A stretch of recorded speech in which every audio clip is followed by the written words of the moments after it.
Everyone who goes into ministry, I suppose, has a unique story, and certainly I'm no different. As someone who's had the privilege of practicing medicine for over 30 years, I was really surprised that Jesus led me into pastoral ministry after my retirement.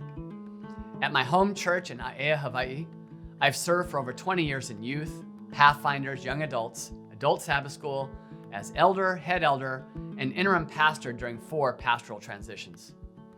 About 5 months after retiring to help care for my wife's aging parents, I was talking with my mentor, Elder Ralph Watts, the president of the Hawaii Conference, and he encouraged me to consider the MAPM program at Andrews University.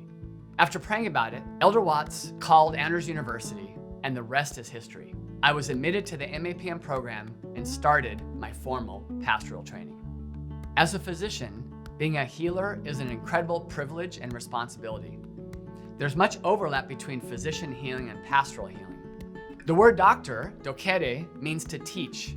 One of the aspects of pastoral ministry that I enjoy most is the ability to teach others about Jesus and why he wants us to understand certain things like our origin story, the meaning of the Sabbath and what it means to Sabbath, his death, resurrection, and second coming.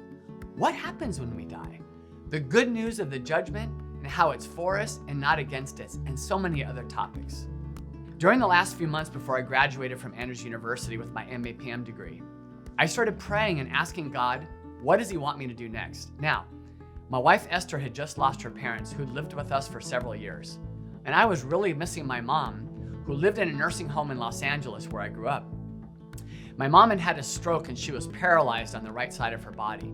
And my brother Greg and his family were really seeing her much more often than I could. So I had this longing to go and be with her. So I started praying over that.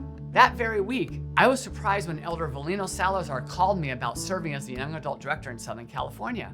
I was really surprised. I said, who are you and how did you get my name? We laughed and I enjoyed talking to him. Now, imagine getting called from Southern California where my mother, my brother and his family were, and my daughter's in medical school.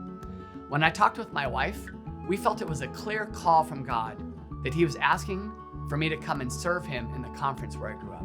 You know, it's really interesting that God called me to minister to young adults. Growing up, I didn't have a lot of mentors in my life. And as I look back, my life could have been so much easier had I had some adults to really pour into me and to help guide me. Now, I know the Lord had a plan for that. And out of the journey that I went on, the mistakes that I made, the learnings, perhaps it's made me a better person and a better leader. I love the opportunity to minister to young adults because mentorship and discipleship is very important to me.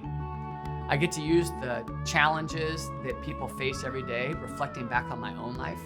I look at my physician leadership and being president of the largest medical group in Hawaii as an opportunity for me to share some of those leadership lessons with my team and also to pour into young adults. The other great thing for me is I have 2 daughters that are both young adults. What a great way to help minister to them and to help others in Southern California experience their gifts. It's just really interesting how God has called me from a time to look back and say, wow, I really wish I would have had that in my life when I was younger, to now being able to pour into people. And I really thank him for this opportunity.